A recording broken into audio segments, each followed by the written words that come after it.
I recently had one of those conversations where you sit down and the conversation goes in a direction that you didn't expect and was more fulfilling and interesting than you could have imagined.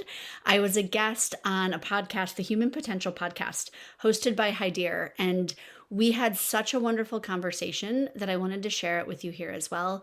He asks such wise questions, and we talked about everything from what is energy shopping to how do you move forward in life, making choices that are not based in fear, and how we can all use each other to help see blind spots in our lives that we may not recognize and use the wisdom and support of the people around us to further our growth and our expansion of what is possible. So enjoy this episode. You can find more of his podcast by searching the Human Potential Podcast. Enjoy. Welcome to another episode of the Human Potential Podcast. I have the privilege and the honor of talking to the amazing Emily Russell. Emily, welcome to the Human Potential Podcast. First of all, tell us who you are, tell us what you do. Thank you so much for having me today. I'm really excited just to have a conversation and see where we go.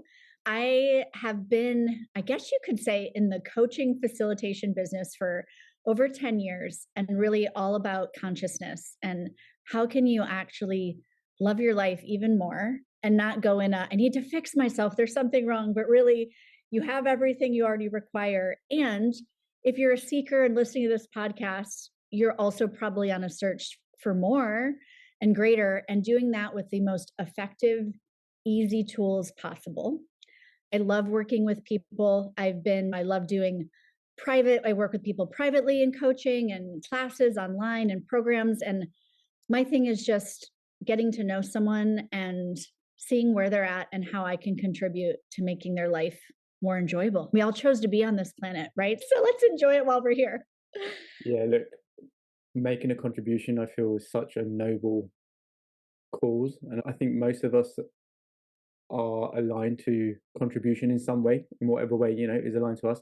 Before we go down that route, I really always like to get a feel for the person's journey, right? Their hero's journey. So what led you to this kind of path of consciousness and path of being a coach and helping people make changes in their lives? What were your trials? What were your tribulations? What were your challenges? What were your limiting beliefs? What were your sabotaging thoughts? Wow, that's a lot. So I used to be a high school biology teacher.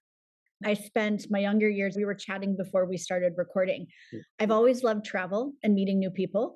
I moved to London and traveled and bartended my way across the world for many years. And then I was like, okay, I want to do something more. This is wonderful. And I went back and got my master's degree in teaching and then taught high school. And like you said, I've always wanted to contribute. And that's a really fulfilling job, being a teacher and working with kids that are saying, I went on to go study biology in college because of you. I'm so excited about it. And yet I had this feeling like this isn't quite enough. There's got to be something else. I then had two daughters. They're 11 and 14. And so I stayed at home with them for a while and I left teaching. And I really looked at, okay, how can I live my life where I can be really present with my daughters and also still know that I'm really creating an impact and work with people? So I got my yoga teaching certification and thought at the time, okay, this is great. I'll teach prenatal yoga and work with other moms, which I did for a while. And then that slowly morphed into my journey into learning more about consciousness. And I started doing social media, which is really funny because I didn't even own a smartphone. I'm not kidding you, until way later. I forget the year. And I started working for other facilitators who were teaching facilitating the work of access consciousness. And so I just followed this path of where the energy was. And I would ask, okay, if I choose this, will it create the future I desire?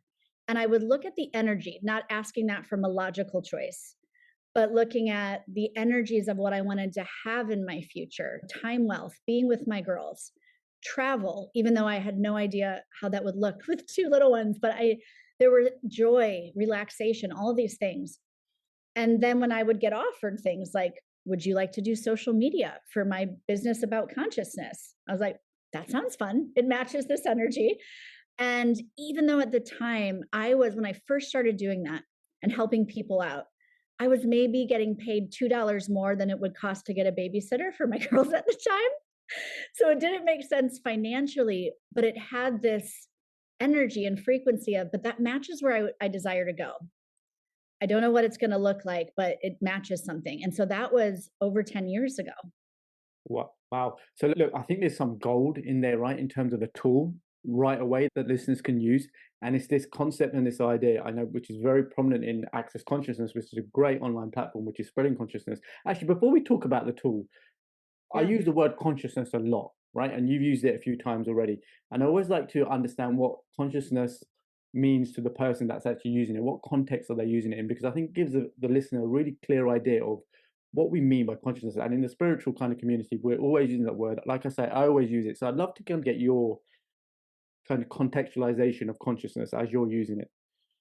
That's a great question. So I look at it as consciousness includes everything and everyone and judges nothing and no one. And it's this adventure that for us, so our personal consciousness is, I believe, really finding what is unique and true for us while we are here and living our lives. So that's going to look very different for different people. But I think a key is that freedom to not judge yourself as you're moving through life and trying to find this must be the right way or this must be my only purpose.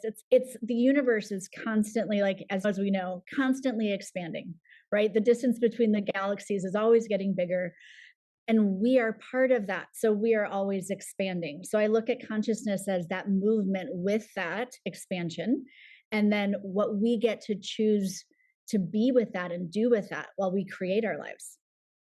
Look, that's really clear. That's really precise. I love that definition. That's going to help a lot of people to understand and contextualize how we're using consciousness in this kind of conversation. Also, I'd just like to add to that as well that my understanding of consciousness is everything you just said, and also that everything has a consciousness, right? So my physical body has its own consciousness. You, as Emily, your body has a consciousness. This computer that I'm talking on or with through you that has its own consciousness, right? The trees have their own consciousness. Like you said, it fits into that concept of everything exists, it's expanding, nothing is judged. Really beautiful. So thank you for sharing that. And so you added that piece because I think that's really key to look at everything as consciousness, not just animate things like when you mentioned your Yeah, computer yeah, and the things around us, because we know that everything is made up of molecules, made up of atoms. yeah. And we know those are 99.9% space. So why do things look solid? And it's what is that 99% space?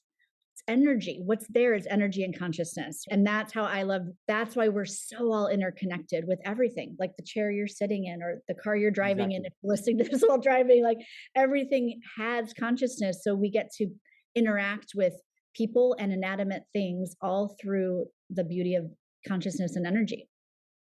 Look, thank you for that extra clarification. So let's go back to your story, right? And this concept of I'm choosing to create a life and I'm choosing to match to the energy of the life that I want to create, I desire to create. So I know in Access Conscious they call it energy shopping, and that's a massive kind of tool, and it's a beautiful tool. It's a really powerful tool. I've used it myself as I came across it from Gary Douglas, the co-founder. I came across his book, Right Riches for You, and he talked about following the energy of what you want to create and how you want to, what you want to do in your life. And I was like, wow, this is so transformational, right? Because then I was able to say, okay, this opportunity or this project, does it match the energy that I'm choosing to create? It, if it doesn't, then it's easy to say no, right? So this podcast is a great example, right? Is it matching the energy I'm choosing to create, which is connection, growth, freedom, meeting interesting people? It absolutely does. So it was Yeah. an easy yes for me. So let's talk about a bit more about this energy shopping and how it's a wonderful tool and how you've used it and how people can use it in their lives. Yeah. You mentioned those of us that like to use our mind and are intelligent too, we can think our way in and out of any choice. But that doesn't mean when we don't look at the energy that's there, we can end up in a situation or choosing something and going, what the heck? Like this sounded really good on paper, but when I get there, but the energy will never lie. And so when you look at something, I even do it with my phone, for example, I keep everything, my calendar on my phone. And if I look at something, and we all have this capacity, is things on your schedule, choices you want to make about your life or business. indulge having already done it. So, like, you're on the other side of that meeting or you're on the other side of that event. What's your energy like? Do you have more energy? Are you more alive? Do you have more creativity? But even simple, do I have more energy or do I feel drained? And with that, even if it looks really good on paper, or we have that, but I should do it, or that obligation feel, when you start truly choosing based on, does this give me more energy, more of my power, more of my creativity, and just play with it. Like, we do all have things that we quote have to do, but the more you can narrow those, that if it's a real energy drain or you don't get a sense of, yeah, that energy is what I want to go towards, then it's like plugging up those energy leaks, like saying no to those things where you Mm, can, yeah. and then saying yes, even if it makes no sense on paper. Wow. Yes. And look, I love the fact that you can do that with every aspect of your life, like you just said around your calendar. Um, and I know I do it with every aspect of my life. If it's going to play a game of tennis, I'm like, okay, what's the energy here? Fun, connection, running around. Yeah. But I Yes. really want to go and do that. Okay, this person's invited me out to dinner. What's the energy here? Maybe it's not so aligned. So thank you, but no thank you. Yeah. My point is, there's not an aspect or there's not a moment in your day where you can actually start practicing using this tool around, well, what's the energy here? What do I want to create? Yeah. And And does and this and energy with match it? yeah, does the Yeah. energy match it? Yeah. And then what's a really another way you can use it in your life, whether or not you're an entrepreneur, you do not have to be one for this to apply. But I think so often it's easy to do things and take actions in an energy of stress, or I must get this done, or I should push through. And the thing is, the energy you take the action is what's going to be in that project or thing or like the interaction you're creating. But we've been so sold this idea, I just do this now, then somehow I'll have relaxation and peace and all this on the other side. But that's not how it actually works. Like, you got to choose that energy in. So it might be the exact same action, like doing your taxes, or and choosing a different energy to be with it is what's going to actually create a future and the result from that that has the energy you desire. And I have been there when I've just gone, oh, but I have to get this done, and I'm like, oh, but if you really desire to not have stress in your future, then what can you shift around the actions you have to take in your daily life so that you don't keep perpetuating that energy forward? Wow, yeah, that's incredibly insightful, and thank you for bringing that kind of awareness into the conversation as well. And actually, a live example for me was just before this podcast, where I can illustrate what was going on for me. I was feeling a bit cranky. I was feeling like, oh, podcast. I had a bit of like, I got pain in my neck is stiff. I was like, okay, is this the energy that I want to create in this podcast with Emily? And I was like, no, of course it's not. So let me tune into the energy that I foresee the podcast as being. And it was light, it was fun, it was expansive, it was connection and communion and community and all those beautiful energies that make you feel lighter. And as soon as I did that, I was like, I'm so excited about meeting Emily and having and recording this podcast. So again, it can be applied to the most what we perceive as the most trivial things, like writing an email or sending a message. And if we attune to the energy of what is actually going into that message or what is going into that email, we can change the nature of the email, right? Absolutely. So look, we've used the word energy a lot, and I also like to give some contextualization about energy and what are we talking about here? What when we use this word, what do we mean by energy? I'd love to get your thoughts on that. Yeah, it's so funny because I used to think I didn't get energy, which is like saying you don't get the energy that we all come in speaking. If you've ever been around a baby, they don't have words yet, but they communicate with you with energy. And so they'll look at you a certain way, or you just get a sense of, okay, you don't have words. We actually all come in speaking energy. And I think most of us can recognize that on a day where, say, you wake up and nothing's happened yet, like you've just woken up. And some days you're like, yes, I'm so excited for the day. That's one energy. And then there's other days, same thing, nothing has happened yet. And you wake up with, I just want to stay in bed all day. That was me this morning. That was today, right? Yeah, that was- And we can those are just different energies. So we're always aware of energies. And like you said, when you had like pain in your shoulder and cranky, one of my favorite questions to ask with that is, okay, if I didn't make this necessarily mine or my body's, if I didn't buy it as mine, what am I aware of? And you may get an instant download, but even just asking that question, when you ask a question, your subconscious mind literally goes to work for you to look for what is that? Oh, if it's not my body, is it not my actual crankiness? What am I aware of? And we Woo! and we Look, mentioned consciousness, we're all connected. yeah, So a lot of times you are aware of the yeah, energy of cranky. yeah. So my body's reacting to that, right? Oh, That tool you've just given me. I immediately felt my left shoulder, it just suddenly became lighter. And I know this is a great tool again that I've used intermittently. I don't use it all the time, but it's great to get this reminder, what a tool. Because I've just I just feel lighter just around my shoulder. So yeah. look, can we repeat that question? Because I think it's really worth emphasizing this tool because it's another great awareness, a tool that people can start using straight away. As soon as they come off this podcast, they can, or even right now, if they're experiencing something in their life, please, Emily, let's ask that question Yes. again. Here's the question. If I didn't buy this as mine, or if I didn't buy this as mine or my body's, if it's a body thing, if I didn't buy this as mine, what am I aware of? And what's happening with that, like with you and your shoulder, when our bodies have sensations and feelings are the same thing, emotions, it's a message, right? Your body's trying to communicate something with you. And you're basically asking the question, if this isn't mine, what am I aware of? And just by starting that dialogue, your body can go, oh, good, he got the message. Okay. And so the pain can release or the feeling of crankiness can go away because it's not actually possibly yours. It's something that you're aware of in the world around you. We can't cut ourselves off from energy. There's not like a wall we put up and we're part of everything. So you're going to be aware of things that aren't yours.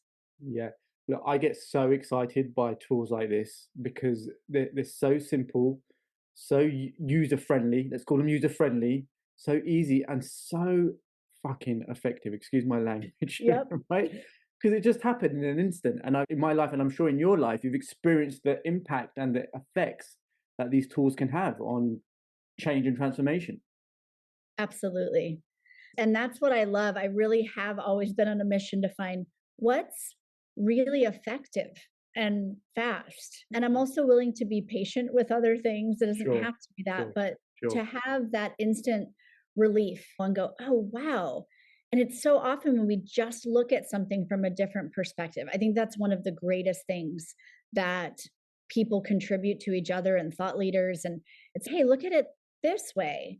And sometimes just that shift can change something, whether it be a point of view, a limiting belief, a body issue, all of it. Amazing, amazing. Look, I want to talk about mindset because I know like mindset and the way you coach is a big thing in your coaching. And I know you've written preeminent articles in business mindset magazines, so you know what you're talking about in this space. So I'd love to delve deeper into mindset, right? First of all, what is mindset about? What is a mindset? I like to look at it as we have our conscious mind, the thoughts that we consciously are aware that we're having. And then there's also our subconscious or unconscious. I use those interchangeably, or mind, unconscious, subconscious mind, that the stuff that's going on in the background that we know is about 95 to 98% of what's happening. Sure. I think most of us we get in our car and we go drive to the grocery store. Now, once you know where you're going consciously, there's all sorts of things that are kicking in subconsciously to get you there. We've all noticed we tune out. We're like, oh, I didn't even notice I was driving because there's so much assisting you Mm, in going once you've set that point. And the thing is, when we learn how to communicate to the subconscious, then we can actually bring it on board to where we desire to go consciously. I think a lot of us have had the experience of, I desire this in my life, and this is what I want. but it seems like I'm moving in the other direction, or why isn't that showing up? And rather than fighting our minds and making it wrong, it's like your mind and your body are always have you and your safety and well being as its priority. Now, sometimes, because that's the priority, if you're looking to expand your life quite dramatically and, hey, I'd like to have $1 million, or I really want to leave my job and choose this, if your subconscious reads that as dangerous, you've now got 95 to 98% of this stuff going on in the background moving you in the other direction. So I really like to look at mindset shifts that actually work, not just, okay, I'm going to think, yes, I'm wealthy and it's just going to happen. We've got to get that message all the way down, like through the subconscious and into your body, where we integrate it that, okay, this is not something scary.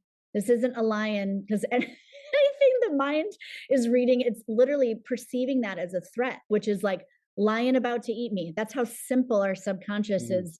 It's like we have our brain is made up of, it's like getting the beta version of something where there's still glitches. We've got this amazing consciousness, and our subconscious is like this, they don't know how to talk to each other and they don't communicate in the same language. And when we can communicate things on multi levels to the subconscious and to our body and integrate it, hey, this isn't this new job, this new leap in my life isn't actually a scary lion like you're reading it. We can move in this direction. It's okay.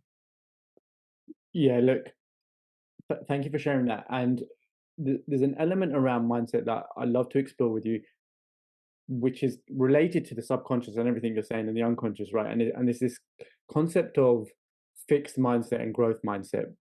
And it was interesting because I was at my son's parents' evening about 6 months ago, and they kept talking about fixed mindset and growth mindset. And I was like, that's interesting. And they obviously didn't add the dynamic that you added, right? Around the subconscious and our subconscious programming, and this happens in childhood. And I was like, okay, this is an interesting subject because and my son's 11, so he's 11 years old, same age as one of your daughters. Yep. I was like, okay, and I can see where now his mindset, the psychological or the subconscious programming is already embedded, right? Because he's 11. So I can see now, it's very evident to me, okay, he has a fixed mindset about certain labels and definitions he's given himself. So how do I move him, or not even him, how do we carry it into adulthood, as we know? How do I move myself or the people who are in that kind of fixed mindset with that predominant subconscious programming because they want to keep themselves safe, like you said, to more of a growth mindset where we actually go and take the action and we actually say, okay, I recognize this is the unknown and I'm a bit scared, but I'm going to fucking do it anyway. Yep. It's the key is to reframe the situation in a way that our subconscious gets it. So subconscious works in symbols, sensory things, right? Like sight, like hearing, sounds, taste, touch, all this. And I just actually, with my 11-year-old daughter, this is funny, we just really dove into this because she was applying to school for next year and she didn't get into the school where her sister goes, her older sister. And it was a big, like, what just happened? And all those things came up, like fear of, I'm going to lose my friends and where am I going to go? And I don't know about this. So we talked about basically reframing the situation. And as I spoke to her, I said, okay, what if we looked at this next year as just an experiment? And you're not stuck anywhere. You get to try out somewhere new. We don't know where yet, where that school will be. And you have choice and you're not stuck. And at the end of the year, we can see if you like it and you want to stay. And also, one of the keys for the subconscious, I think, to move out of fixed to growth is to show that where you are already resourced and where you've done this before. Because our minds are wired to look for what's wrong. And that was advantageous. That's if there's an open savanna, your mind is looking for and going to notice the lion that's there. And it shows up if you have a beautiful plate of food and there's a spider on there, that's what your mind is going to notice, right? And so fixed mindset will often come from it's noticing the one, even if it's a little thing, the one thing that brings up fear or it's supposed to be on alert from.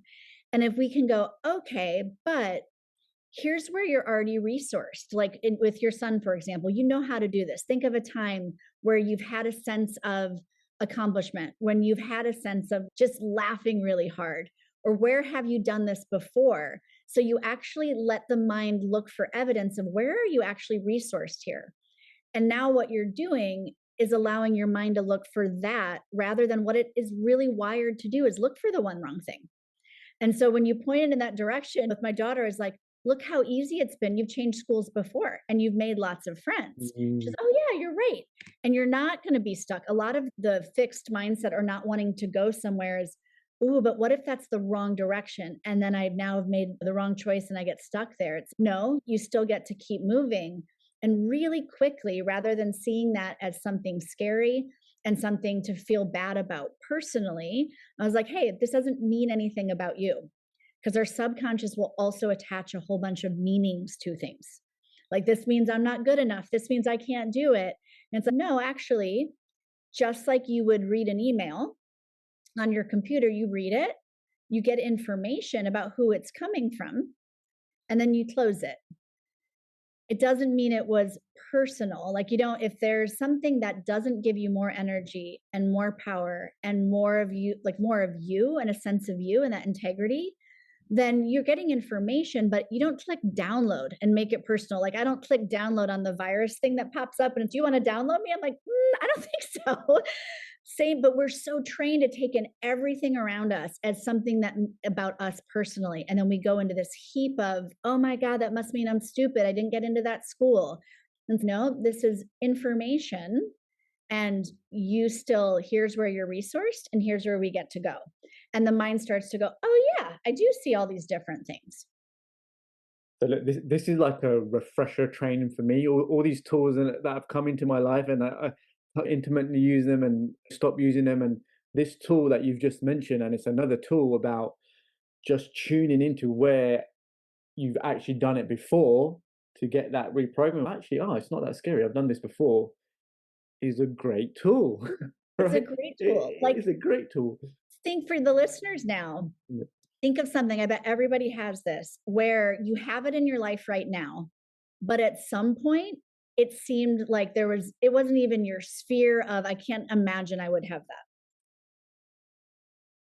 And then show yourself, okay, I actually have this now. And it doesn't, it could be anything. Like, I didn't know I'd ever have this relationship, or I never thought Mm. I'd have a dog, or I didn't think I'd have this amount of money, or at some point, because we grow all the time, what is your normal now at one point was like, whoa, I can't imagine that. Show your mind that it's, you've done this before. So now the thing you're asking for that seems, oh my gosh, I don't imagine, I don't know how that's going to show up. That's scary. Maybe I should avoid it.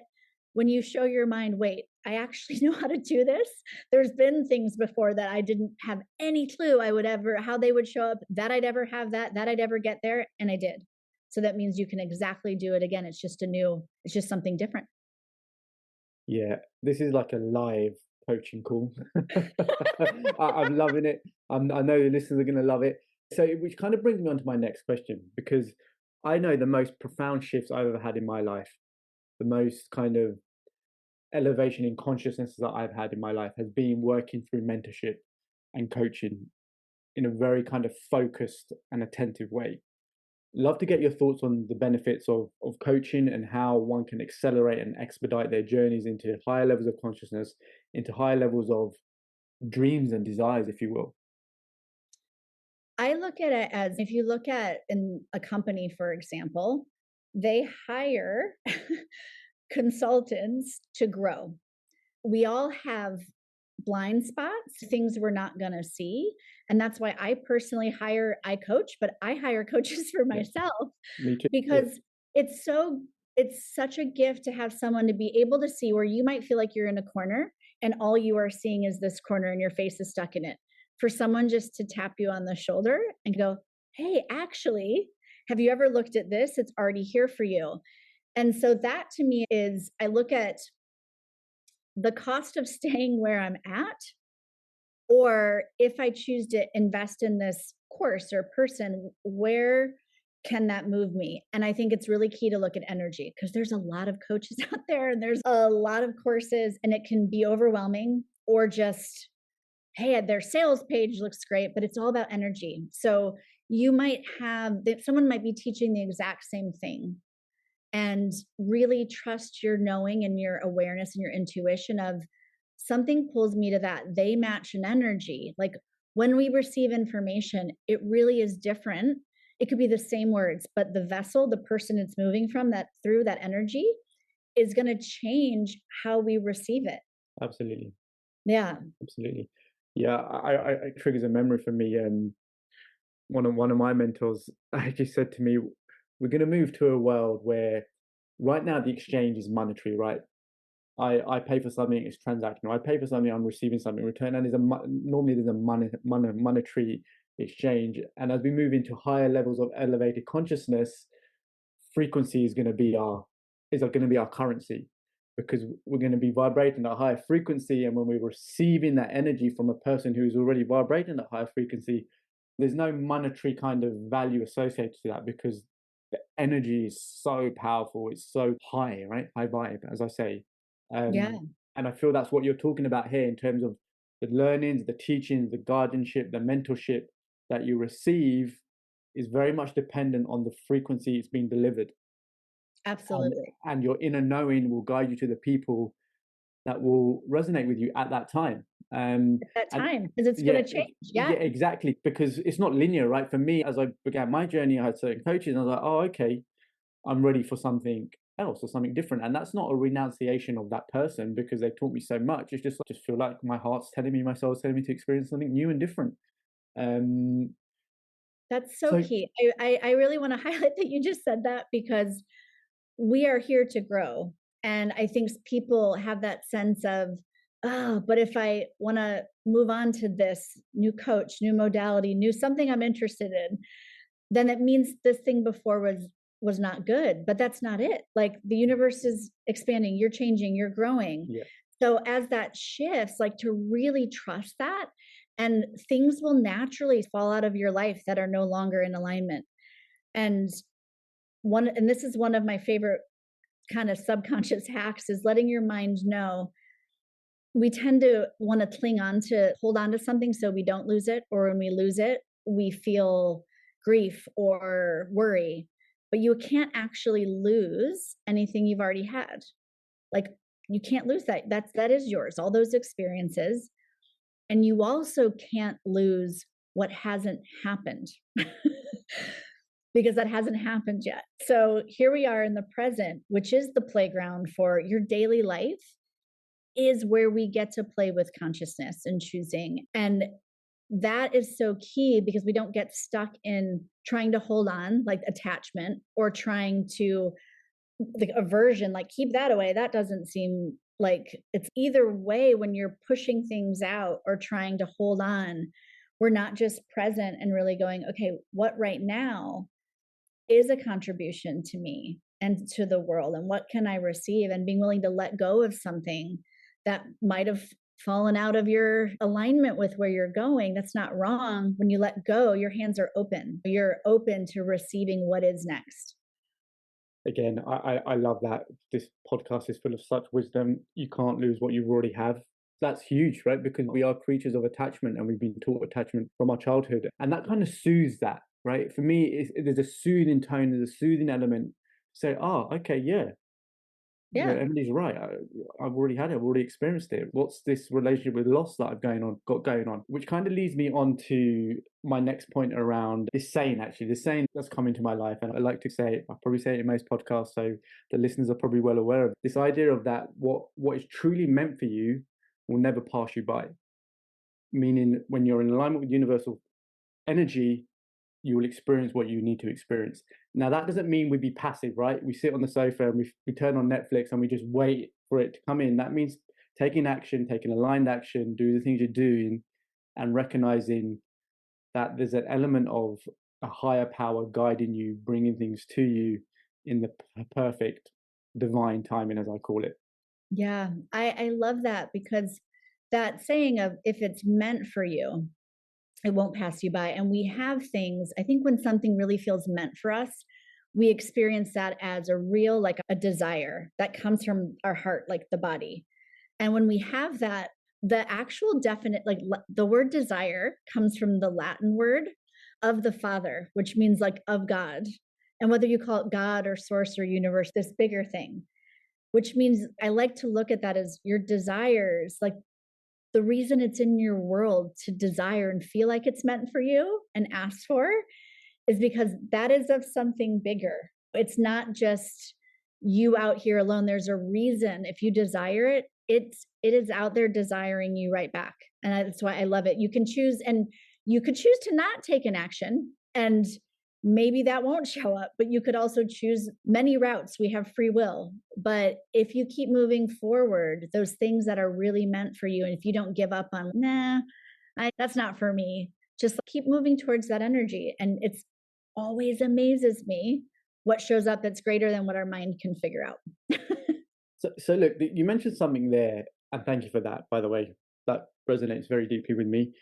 You mentioned free will, and I'm really fascinated by this subject, right? And its connection to free. Oh, sorry, the interconnection between free will and what I call God's will. And please adjust accordingly. Higher power, source energy, universal intelligence. I say God because that resonates with Yeah. me. So free will, which I associate with the mind, right? That's a mind-based decision I'm making. And then there's God's will or universal intelligence. Talk to me about that, please. What's your understanding? What's your perspective? What's your kind of insights around that? That's interesting how yeah, I actually look at that as absolutely free will can be when we make choices from our mind, which we talked about earlier. Yeah, Those are often things that look like they check the boxes, they look yeah, really good. And which is to me different than a free will or what you're calling God's will, like those choices where they seem to come from the energy, like we're talking about, like they yes. just match something. So we actually have free will to choose from either place. So Exactly. Yeah, yeah, yeah, yeah. right? Thank you. Yeah, thank you for making that distinction. Yeah, Yeah. So yeah, and it's not wrong, but you'll notice and just play with that. If I choose only from the checklist and my mind, how does that turn out? And when I play with more, hey, this might not make sense, but I have a feeling in my body, and it's different for everybody. I like to talk about explore how that like God's will or that source connection shows up for you. Because some people really feel it in their body. It's a yeah, gut feeling, yes or no. Other people really engage more actively. Like I'm going to ask some questions to the universe, to God, and see maybe they hear like actual things or yeah, have yeah, thoughts in there. Everyone's so different. And I yeah. think learning like how you access your intuition and your knowing can help you tune into when it is just like a really thought-based choice or like when you surrender to that sort of, I love how you say God's will or the universe different. Yeah, look, and I think there's another tool in here, right, that we're talking about, and it's actually understanding how you receive the higher messages, the kind of the guidance from your intuition.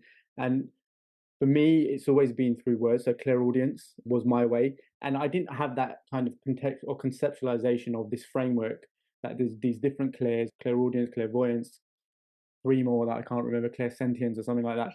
That's how my soul, my human, is attuned to receiving information. So I think it's really important to give that kind of framework to people to say, you know what, it will be different for each of you on how you receive the guidance. And sometimes it's a bodily feeling, and sometimes for me it's a bodily feeling as well.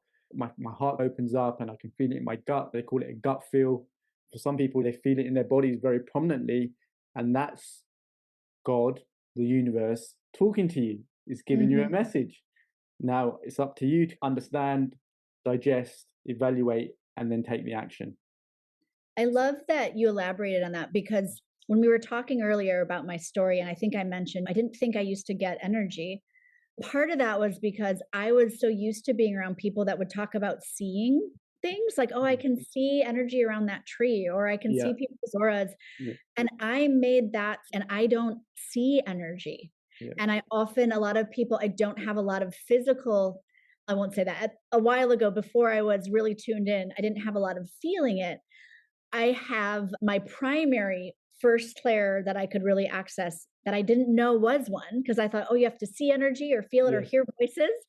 is like claircognizant when something is just in your head, all of a sudden in your head. And that's so hard because it doesn't go with any other senses. You're like, is that energy? Yeah. So some people have it that way. We have access to all of them. But when you start exploring what just tends to be your natural one that you're a little more like you're like, okay, this is how I receive a lot of messages.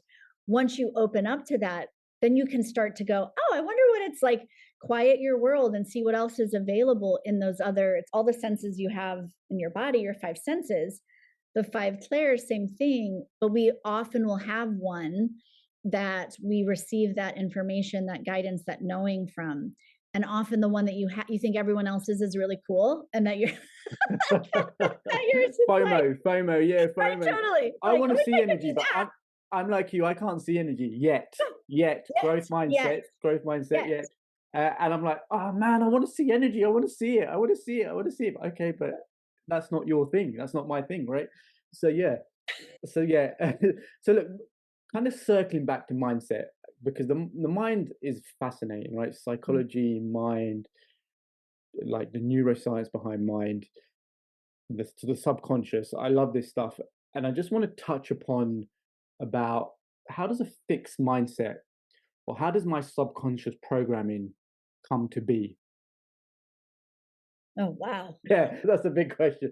Just your perspective, your insight on it. That's all. Yeah. If you look at it, I mean, we are really getting programmed all the time. I would even say in utero from what's around you, that environment. But from the time we're born, we are constantly receiving energies, information, words that create that program, that basis. And if you look at the subconscious, for example, like a lot of people have a fear of being judged or not being liked, and that can feel really awful.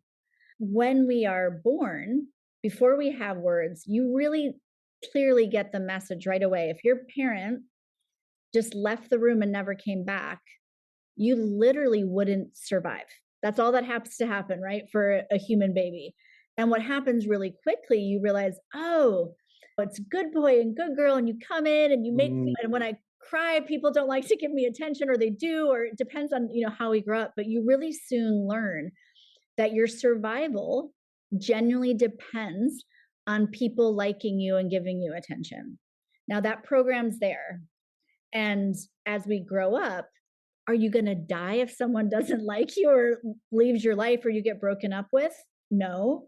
But how do we feel? We often are like, if you talk to someone that's had a really hard breakup, they feel like they're going to die. mm, It's because what happens is that programming, if you think of it as if you had a glass beaker and the stuff that really was like a survival based thing when we're born is like red sand that goes into that beaker.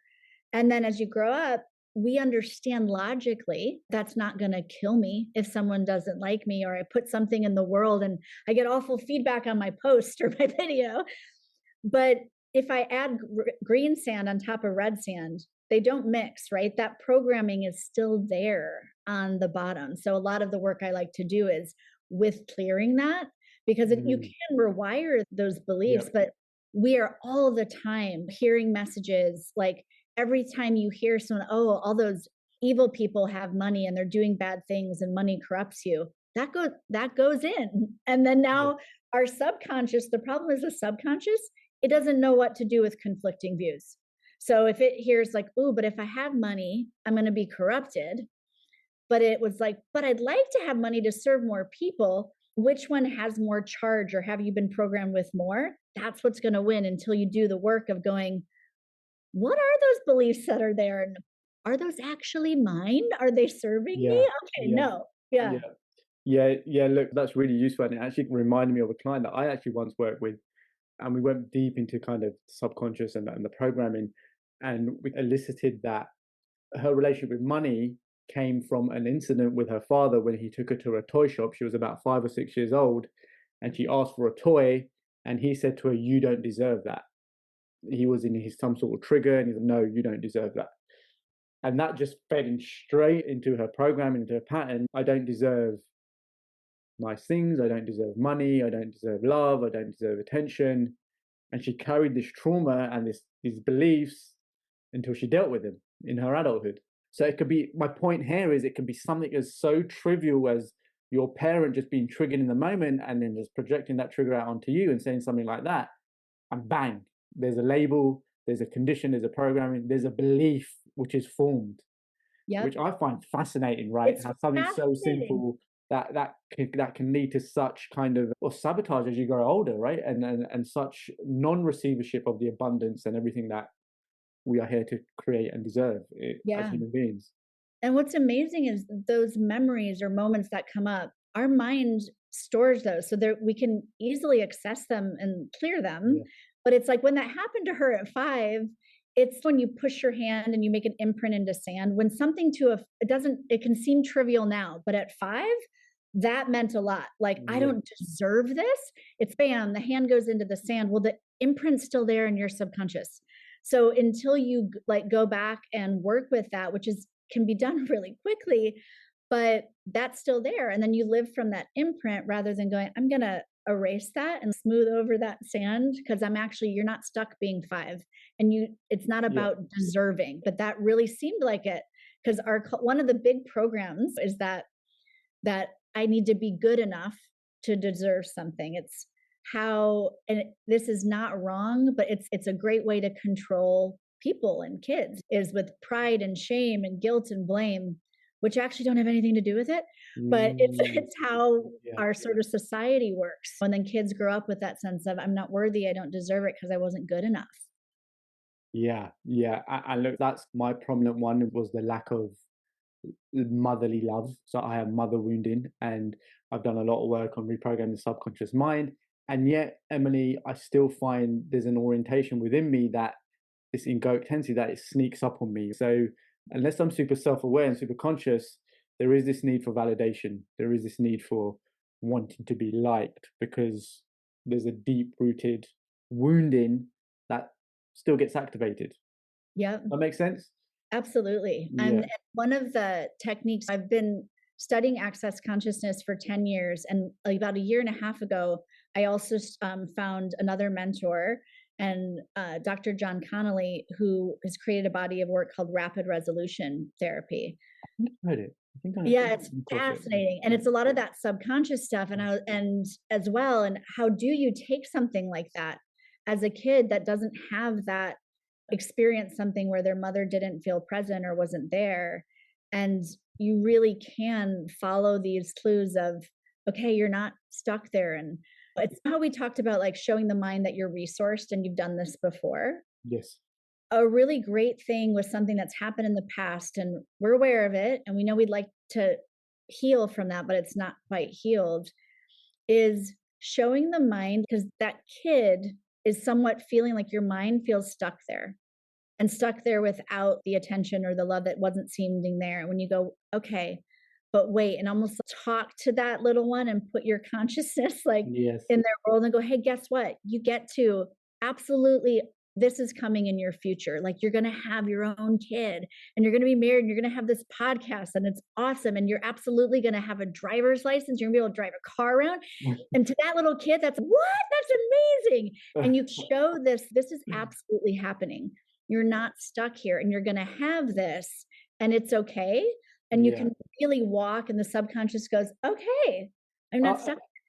Again, as you've taken me through that, I'm like, oh, you're so much lighter. Yay! This stuff is so powerful. It's just this what you've shared has been like it's just so much value. I feel so much value. I've certainly benefited from just you sharing these tools right now. I'm just feel so expanded. So look, I just want to before we close this section on mindset, I just want to talk about fixed mindset, growth mindset, and just bring in other mindsets, right? Because as I was at the school and they were talking about fixed and growth mindset, I was like, oh, this is cool, and they're good reference points. And I was like, there's other mindsets as well, like positive mindsets, entrepreneurial mindsets, and abundance mindsets. I just want to expand it further out. That we're just not fixed or growth. We do have very natural gifts, soul gifts that can be correlated to mindsets or mindset. Yeah. And I love that. I would say all those mindsets you mentioned, to me, I look at it as it's all about the information around us And so if it's abundance, like it might be about money around us or business, entrepreneurial, but how do we take in that information and how does our mind read it?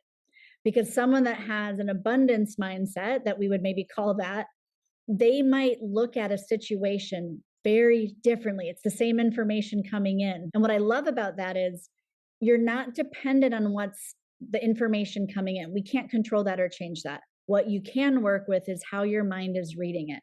And when you can change how it's reading it, then you can change how you are the creator of your reality. And that's why no matter what kind of mindset you're calling it, it's all about what do you do with the information coming in? And what I love about that for all of us is if you look at it that way, that's what's in front of you. You have your minds, you have your being that you can change and work with. So it's you're not dependent on, oh, the effect of that or that happened to me. You can't control that anyway. But you do have your mind and your being that you can work with. Yeah. And this is the thing about labels, right? They can be limiting and they can be reductive. So even if you label yourself, I have an abundance mindset, that in itself is a label that can get you stuck in a program, albeit it may be a good program. Still, it's a program, right? And part of consciousness for me is to explore the limitless, infinite nature of who we are. And assigning labels to attributes or mindsets is, for me, can be limiting. So thank you for bringing that in, right? Because I think that's a really important point, not only on the kind of the positive aspects of mindset, but also most of us somewhere in our lives do have fixed mindsets and fixed points of views about things. And this kind of highlights the fact, actually, how am I reacting to that? What's the data? How am I evaluating that data? And what is the action I'm taking on the back of the data that I'm receiving? And most people aren't aware of it. And it's a level of self-awareness to understand our lives, the experiences we have. It's like data. I'm historically, I'm a business analyst. I've worked in investment banking. Yes. So I use the analogy of data all the time. Okay. And our life is one big data gathering exercise, and understanding the data and analyzing and then making the choices based on the data that we've got in front of us. And we can accumulate data every single day, right? Every single day, and every experience is an opportunity to accumulate data and understand, well, what's going on here for me. Why have I reacted like this? What's causing these choices? What these thoughts, these actions, these behaviors? And to your point, what's the energy I'm after? What do I choose? What do I want to create? Which kind of circles back right to something you said at the start of the show, right? Which I thought was a really interesting way to begin the podcast. And you said, and I'm going to quote you, you said, you have everything you already require. And I was like, yes, let's explore that. What does Emily mean by that? Oh, wow. I think in so many years of working with people, one of the things I see is when you don't acknowledge that you have everything you require, you can go on a self-help or self-development hamster wheel of always looking for the next thing to fix me. And oh, now I find out this limiting point of view. Oh my God, I have to get coaching around that. Yeah. And instead, when you look at you already have everything you require. Now, are there going to be mentors and pieces of information? Absolutely. But you got to look at, again, the energy from which you're doing it. Is that I'm broken, I need to fix myself? That is going to be a hamster wheel. Or this is me, I already have everything I require. I desire to get greater. And I know there's more out there that's going to come my way. It's a different, quote, search, I would say. And so that's why I look at it as no matter where you are in your life, like anyone listening to this, in video games where I'm not a big video game person, but where you often have to collect like this red jewel and then you get a blue and then once you get the set, then you can go through that like secret door, fight the thing. The level. Yeah. The next level. Yeah. And we all have that, like your daily life, again, the things we go through, you're collecting those like jewels all the time for what your next thing is. And they're inside of you and they're going to be through your experiences. And in that hero's journey or heroine's journey, like there's Yoda for Luke Skywalker.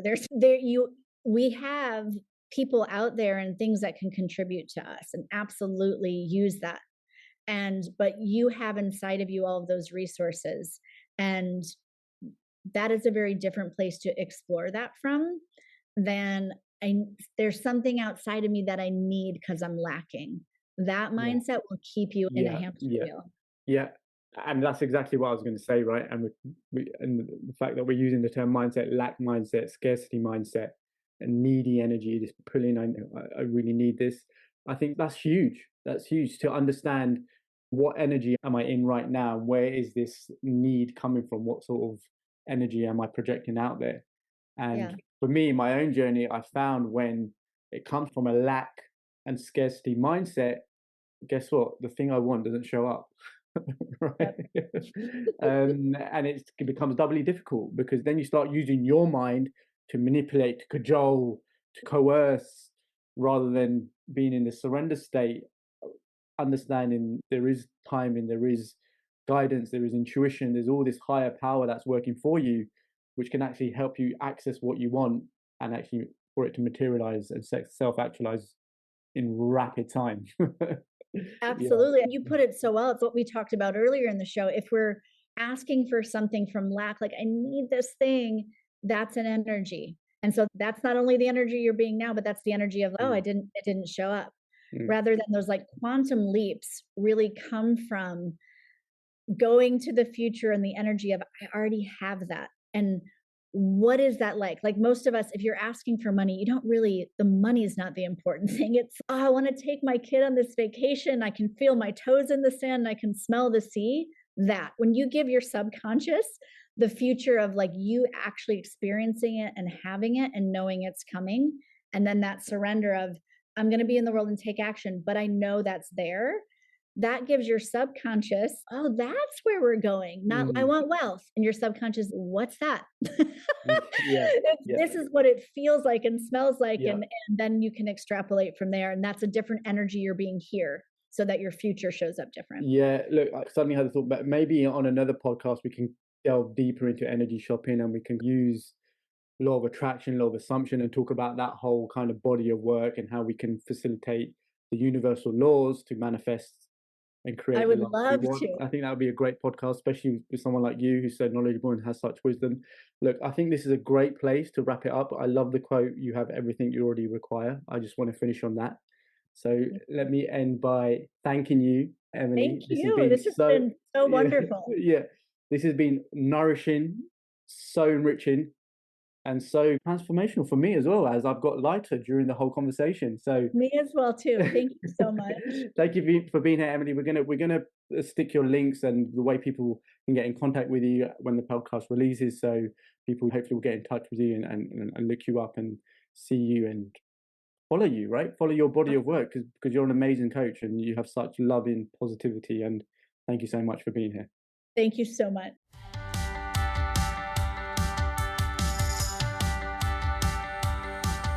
I hope you got something out of that episode. If you like this podcast, please share it with someone you know who'd find it useful or interesting, and subscribe so that you can listen to past and upcoming shows.